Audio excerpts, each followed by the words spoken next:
You know, and I was on stage not too long ago. I was in Syracuse, New York. Yeah, well, yeah, for Syracuse, but the show didn't go so good. All because I was talking about Bill Cosby a little bit. Not a little bit, I'll be honest. Talked about him for like maybe 25 minutes. And a woman stood up in the back of the room and she screamed out, "You are a fucking asshole for saying these things." I know. Instantly, I felt, you know, like bad. Not bad about what I was saying. I just felt bad, like, oh, that's too bad she doesn't like the show. I didn't realize it at first. But not only did she say that, she was rushing the stage. By the time I saw her, I just saw this shadowy figure fucking charging up the aisle towards me in full fight mode. I was horrified. I said, oh my God. I'm gonna kick this bitch in the face.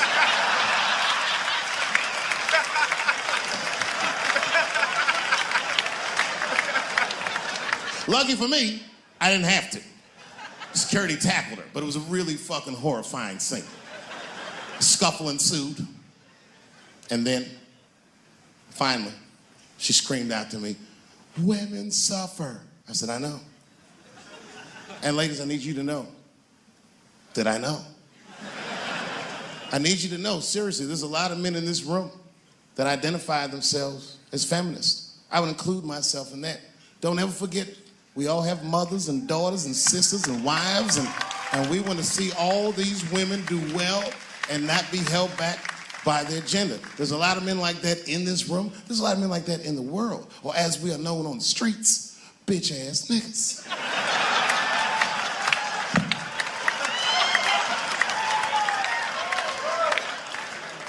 But as this woman was wrestling and screaming at me, I started to take offense. And I'm gonna be honest, race was involved. She was a young white woman.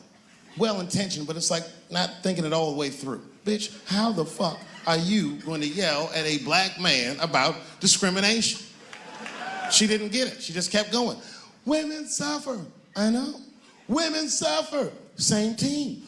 Women suffer. I know. And this is where she went too far. We suffer just like you. Slow your roll, bitch. You suffer, yes, but not like me. Not like us. She goes, suffering and suffering, what's the difference? I said, come on, white woman, you know what it is. You was in on the heist, you just don't like your cut. You suffer, I suffer. You suffer, I suffer. That's how it works. Can't do comparative suffering. If you're hungry and your friend says, you know, people are starving in Africa, so what, nigga? I still want lunch.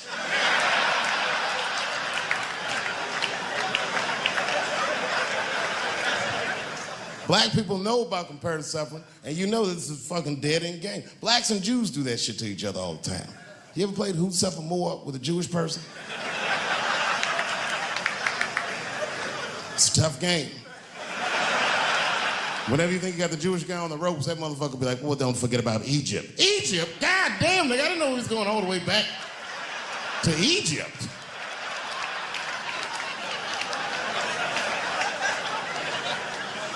What the fuck is wrong with her? What does she think? Does she think that I don't know that rape is wrong? Does she think that maybe I don't have empathy for Bill Cosby's alleged victims? And I would be remiss if I didn't remind you that technically these are all still allegations, although I admit it looks very bad.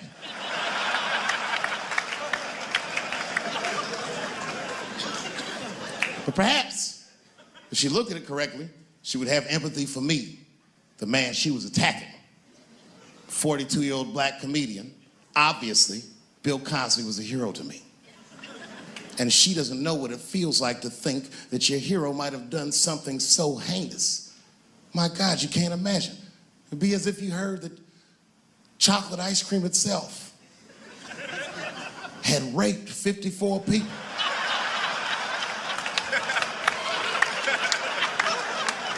You'd say to yourself, oh man, but I like chocolate ice cream.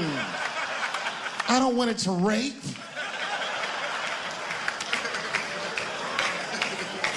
Didn't want to believe it. At first, I didn't believe it. I was like, man, these people are obviously trying to destroy Dr. Cosby's rich legacy. Even 34 allegations into it, I was still like, man, probably only rate 10 or 11 of those people. I know, but it's really tough. You know, you guys are young, so imagine if you found out 40 years from now that Kevin Hart raped 54 people. You'd be like, oh. The only one that would believe that would be Cat Williams. He'd be like, I knew that motherfucker was up to something. I knew Kevin raped something. That's fuck. You know, I was mad at Kevin too, though. You know why? You know why? Okay, first of all, I didn't even know Kevin was as successful as he was. I found that shit out the hard way. I was at home and my son busted and he said, Dad, I need $250. He's only 12 years old, so I freaked out. What's going on, nigga? Somebody trying to kill you?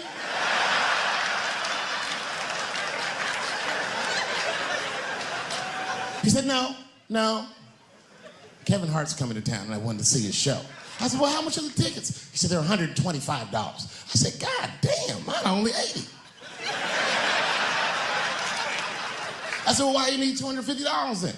He goes, because I want to go with you, Dad, please. And there it is. So I took him to the show. And we sit right up front, the lights go down, and one opening act after another goes on. Then Kevin takes the stage, crowd goes fucking nuts. Thousands of people. I was furious.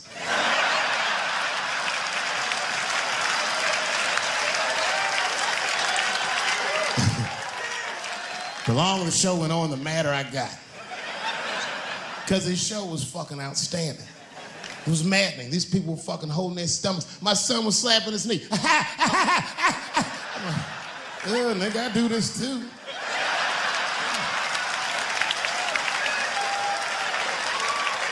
Kevin says, good night. The crowd goes crazy. And then everyone starts walking to his door and the lights come on. And then my son is just standing there looking at an empty stage. People are pushing past me and nobody's recognizing me. I'm like, man, this place fucking sucks. I said, come on, son, let's get out of here. And then my son looks back at me and he says, Dad, please, I have to meet him. I was like, oh my God. So I took him backstage. I've known Kevin for years, but can you believe I was scared to knock on his dressing room door? I almost said, I said, son, I haven't seen him for a long time, but and one of Kevin's goons opened the door. Hey, what's up, Dave Chappelle? What you doing, man? It's good to see you, brother. What you doing in this area? This is a terrible area. Yeah, actually, I live around here. Listen.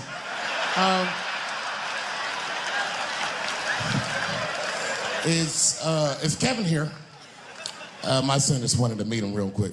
Well, I don't know, because Kevin's about to eat dinner. Just think Kevin came around the corner to see who it was. What? Oh, shit. What's up, Dave? Come on back. I was just about to have dinner. I don't know if you guys ate, but you're welcome to join me if you like.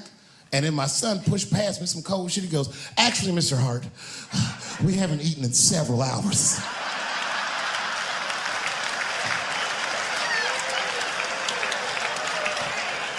Man, Kevin took us into his back room. This guy had a fucking spread. It was Tuesday night. This motherfucker was having Sunday dinner. It was steaks, chops, corn with butter all over it. My son was eating all fast, embarrassing me. I was like, slow down, son.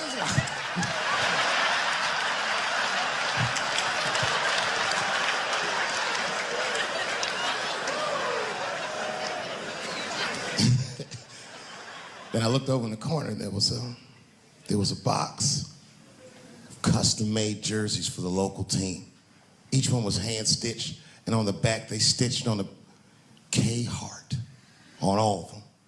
Kevin saw me staring at that box, and he went over and grabbed one of them jerseys, and he walked right to my son.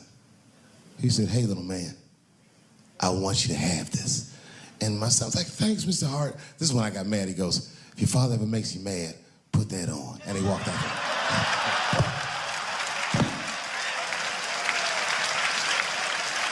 Oh, that was some cold shit.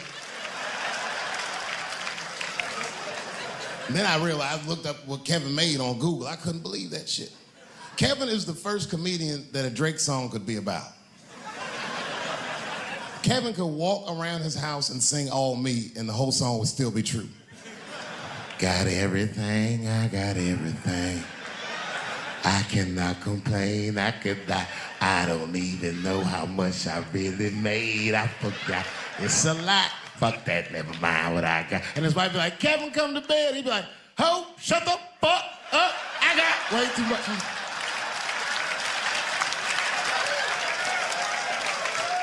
You know how much money you have to tell a girl to shut the fuck up?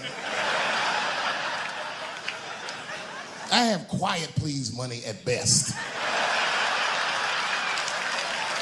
I'd have to take a loan out for shut the fuck up. Shut the fuck up, that's Jay-Z money. And Beyonce got, no, you shut the fuck up.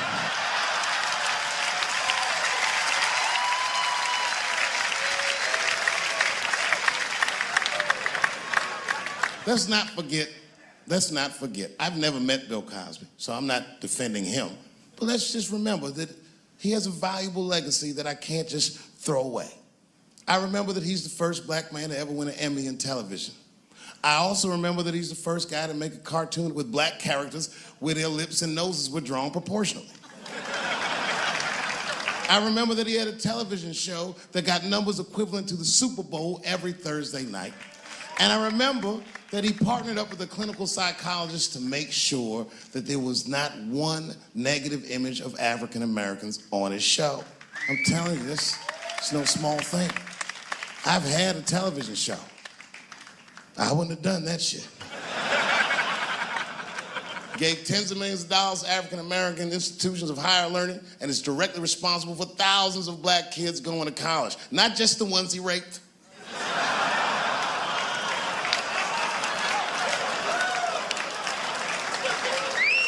Here comes the kicker. You ready? Here's the fact that I heard but haven't confirmed. I heard that when Martin Luther King stood on the steps of the Lincoln Memorial and said he had a dream, he was speaking into a PA system that Bill Cosby paid for. Do you understand what I'm saying? The point is this. He rapes, but he saves. And he saves more than he rapes.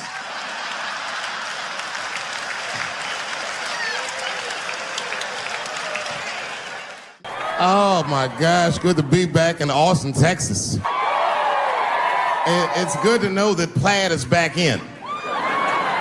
Most of the dudes I meet around these parts are dressed like a dyke in New York, so I'm glad to see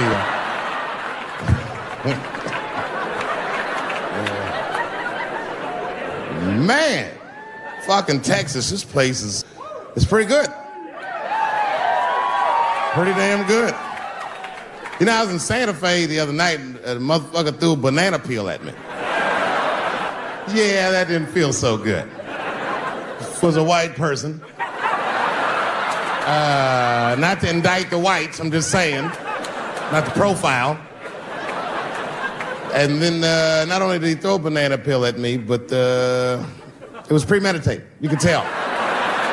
You could tell the peel was too brown, you know what I mean? It was like, I didn't eat that banana recently, motherfucker. You had that shit waiting on me. And the whole crowd was white, so it just got instantly creepy, and everyone looked like they were looking at 12 Years a Slave or something. They were all just like...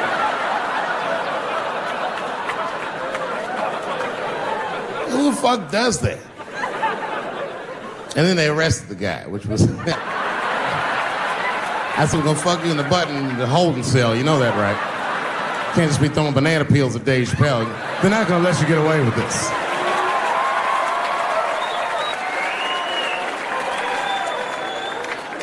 And the press called me up like, do you have a statement? A statement?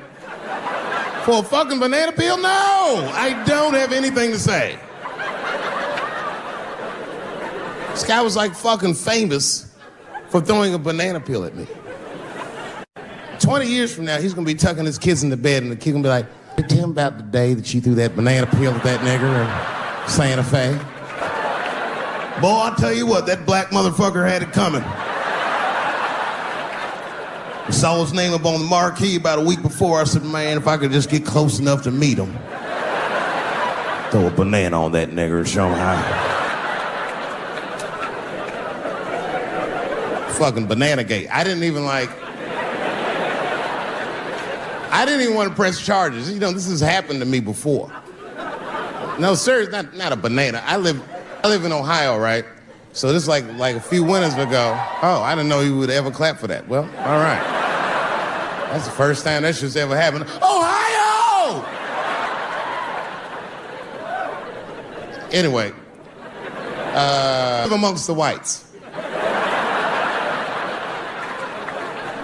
Small town in Ohio. And it was wintertime, and it had snowed recently, so there were huge snowdrifts on the street. I was walking with my sister. Now, my sister was dressed in all Muslim garb, as were her children. And I was dressed as Dave Chappelle. And we were walking and just talking about something, and a car sped around the corner, and the window came down, and somebody threw a snowball and hit me right in the shoulder. I didn't know what was going on. Why was this happening? Because I'm black, because she's Muslim, because I'm Dave Chappelle. I couldn't tell. But again, I knew it was premeditated. Because who the fuck has a snowball in a warm car? But I didn't think it all the way through, lady, because he went around the corner and got stopped at the red light. He was caught in the traffic. I ran out into the street and I just tapped on his window. Hey, my man, can I just talk to you guys for a second? Come on out for a second. I just want to talk. There's 4 young white dudes in the car. They were like, just chill, bro. I said, relax. I just want to talk. Now, this is an old black trick. Really, I didn't want to talk. I was going to fuck them up. So, if you're ever caught in traffic and a black guy starts saying he just want to talk to you, don't open the door, nigga. And even if he's me, smiling at you. And they were like, chill, bro, just chill. And then the one guy in the back seat, I don't know what, he was just cockier than his friends. He was like, fuck it, man. I'll get out the car. And I started yanking on his door. Let me help you, motherfucker. Let me just help you. And I didn't notice his window was down. And he threw a snowball and shit hit me right in my chest. Pow. He said, fuck you, you fucking nigger. And then the light turned green and they sped off. And I smiled from ear to ear. I looked at my sister and she said, I got the plates. And I was happy as shit because throwing a snowball at a motherfucker is a misdemeanor assault. But if you call him a nigger when you do it, that's a felony hate crime. And me and my sister, they will send this motherfucker to jail. Now, I didn't notice it, but while I was yelling at him, a crowd of white people had formed because it was an all-white town. And I was like, uh-oh, I thought I was going to get jumped. And one of them white guys stepped down and was like, I didn't like that at all. This is not what this town represents. I don't want this goddamn stuff in my vicinity. And another white guy was like, yeah, I didn't like it either. And then an old white guy stepped out of the crowd and said, young man, if you're going to fill out a police report, I would like to come with you and do the same. I said, you guys would do that for me? And the whole crowd said, hooray! I said, come on, y'all. I look like Malcolm X going to see Brother Johnson with a trail of white people.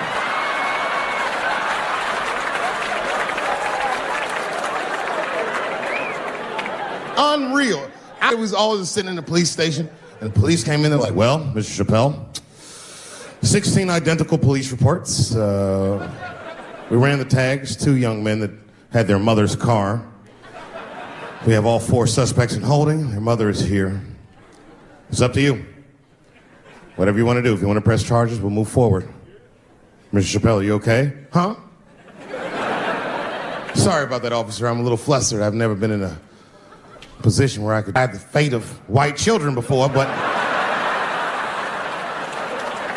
it's weighing heavy on me, sir. And I really can't decide. And I saw a lady pacing back and forth in the hallway, and I said, is that? He goes, yes, that's their mother. But can I speak to her before I make a decision? And when the mom came in, oh, it was me. She busted out crying. Oh, God, oh, no, I don't want him to go to jail. I am so sorry. I didn't raise him to do this. We love your comedy. We love you at the house. I said, miss, please, just, all right, look, I don't necessarily want your son to go to jail either. But what he did was pretty fucked up. So, there's something we can do short of jail just to let him know that he's wrong. She goes, oh, I don't know. What did you have in mind? Miss, I've never been in this position before. Oh, you know what we could do? I don't know it was asking too much, but maybe if you could just...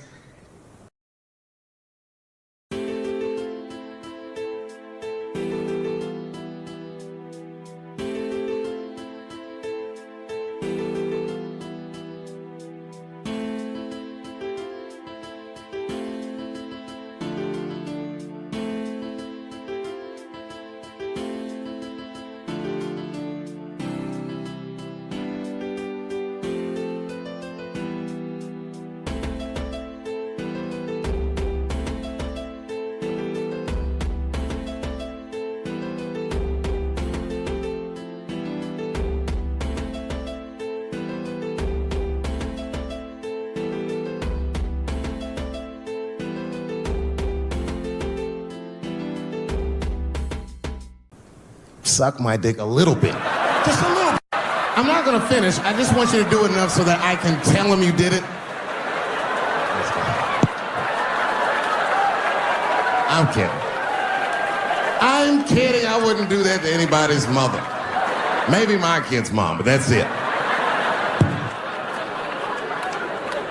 Ebola was in Texas. Ebola made a visit. That man in Dallas. 5 days that man melted to death. What happened to the brother in Dallas? Where was the secret serum is what we all said. I remember in the beginning of Ebola, there were 2 American doctors that got sick in Africa. They flew them in a private jet straight to Atlanta to the CDC. I didn't even know CDC saw patients. There it was said they administered what the New York Times called a secret serum. I don't know what's in it. It's just like Colonel Sanders' recipe. But both of these motherfuckers survived. These doctors, thank God, are healthy. They are out there somewhere tonight at Whole Foods, touching vegetables, walking around. Everything's okay. Hey, how are you? Oh, you didn't hear? I had Ebola last week, but I'm doing all right now. I was bleeding out of my eyes and anus, so I got concerned, but I'm okay. What happened to the brother in Dallas? They just rubbed some Vicks on that nigga's chest. Good luck, little buddy.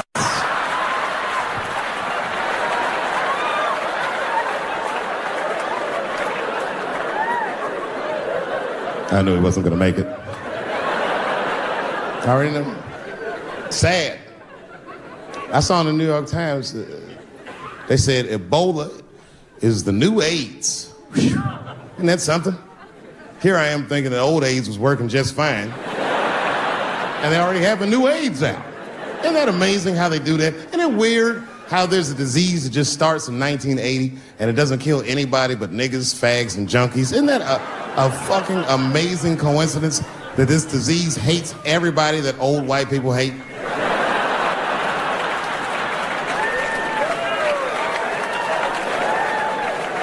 I think either God is white or the government hid that shit in disco balls. Only fun people get AIDS.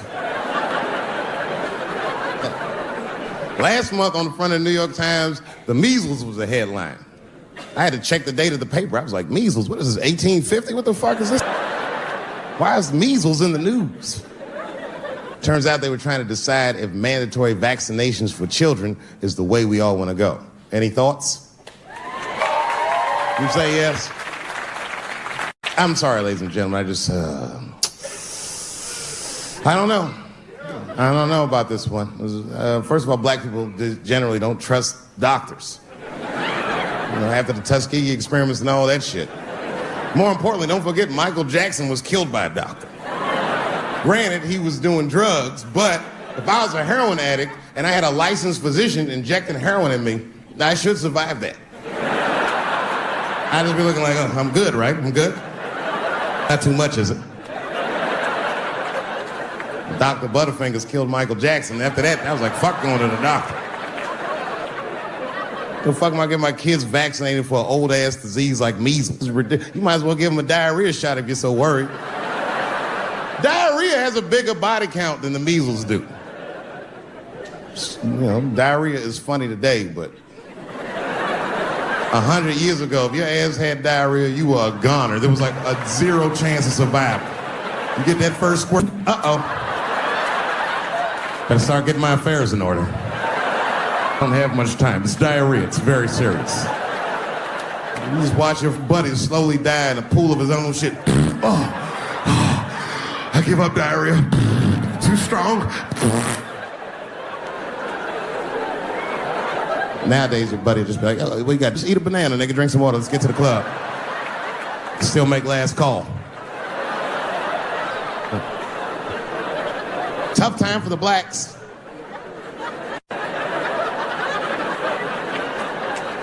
These are not good times for the blacks. I don't know if you know what I'm talking about, right? Police are killing us again. It's a very unfortunate set of circumstances because we were doing very well.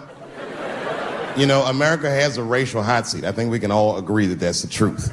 We can also agree that that hot seat is traditionally occupied by African Americans in general, African American men in particular. Although I can see that in recent years, that seat has been occupied by Mexicans, and I dare say Arabs. And we, the black Americans, would like to thank you both for your sacrifice and your struggle. We needed a break. We needed a goddamn break. We all go through something, but at least I can leave my backpack someplace. If you Arab and forget to pack, you got about 20 minutes before they send that robot to blow your shit up. You can kiss all that engineering homework goodbye, Fuhad. Now ISIS is #1 on the terrorist charts. And ISIS is fucking scary. If ISIS catches you, they're going to cut your head off. That's what they do. I've seen them do it on YouTube. It was fucking awful. He looked right in the camera and say, Obama, I am back. I saw that shit. I said, oh my God. Don't like.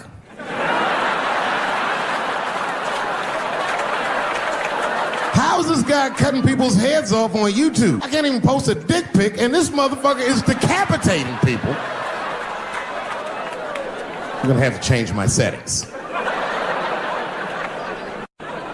You know, everyone has it hard, but I think harder than black people, harder than Arabs, and harder than Mexicans, you know who has it the worst? Fat black people.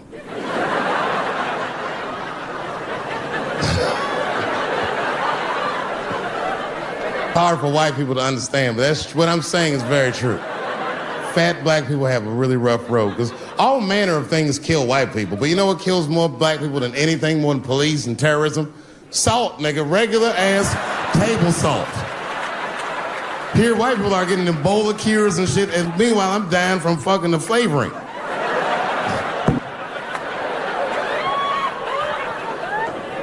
Look, honestly, I'll stop talking about it. Say this though. Let me just say this. Can we all just say that we seen it coming? Were you surprised? It's like when that guy threw that banana at me. Do you think I was surprised? Hell no. I've been in show business 30 years. I was expecting this banana. I knew one of these nights, it's like somebody gonna throw a banana at me one of these nights, niggas. Because that's how it starts, with the name calling. Like that Paula Deen. Remember Paula Deen got fired from the Food Network? You know anything about show business? It is really hard to get fired from the fucking Food Network. And they dropped that bitch like a hot potato. All because she called somebody an N-word 30 years before she had a show. I don't know who she said it to, but whoever it was just looking at her like, I'm gonna get you for this bitch. That shit came back 30 years later like a Bill Cosby rape and sunk a battleship. And every black person was mad, but we weren't like that mad. It was more confusing than it was infuriating. I was just like, well, how's this bitch gonna call me a nigga when she taught me how to fry chicken? That's not fair.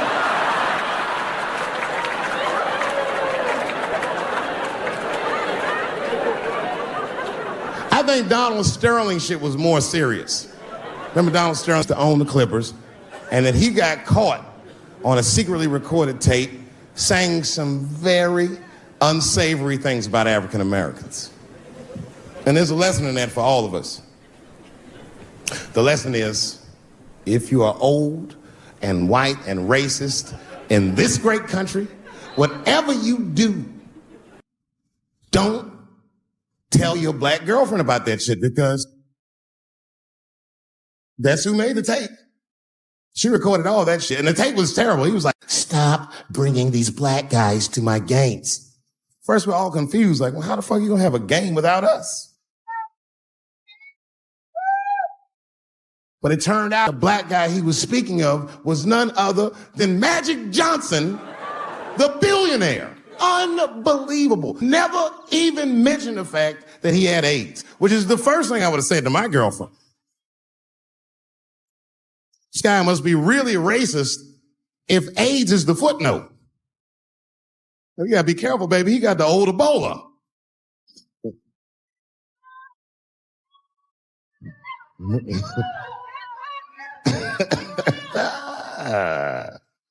You can say what you want about that girl, but I'm gonna tell you right now, she is a goddamned hero. Because you might have thought these things were happening before, but now you can see it all in front of you without a shadow of a doubt. That shit actually went down. She sucked that old guy's dick. She really for the team on that one. Really gross. This dick is like 80 years old. It's like tasting history. Like 5 wars on it, civil rights movement, Great Depression. This guy fucking from 40 years before Bill Cosby's first rape. It's a very old man. It's a very old penis. All that shit is still, it's just name calling. Like, name calling does not break the modern black man. That's not going to do the trick. I don't give a fuck about that. Like, if I went to Kentucky Fried Chicken and for some reason everyone behind the counter had a Ku Klux Klan hood on top of their head, what do you think I'm going to do in this day and age? Run out Kentucky Fried Chicken? Not if I'm hungry. I'll go straight to the front. Hey, man, let me get the 2-piece. I don't give a fuck what he says. You want a biscuit with that nigger? I thought it came with a biscuit. What's all this attitude? I want a 2-piece. Chop, chop. You know what it is. But I'm not going to be mad. Why would I be mad? He's the one that's got to work at Kentucky Fried Chicken, not me.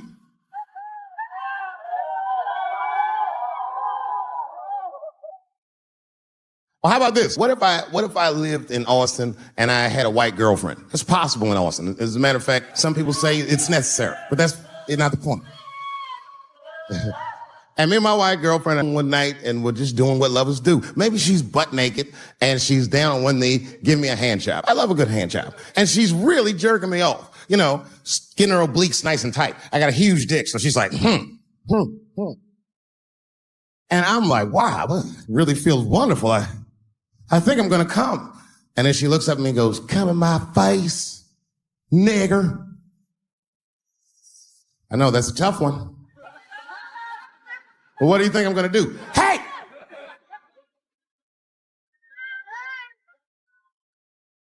That's no time for integrity, ladies and gentlemen. I'm busting that nut in her face. I'll sort through the ethics later. But I'm what they call a man of his word. Say I'm coming. No, I'm coming. I don't give a fuck what happens. God forbid somebody could shoot me. If I say I'm coming, it's still like, fuck.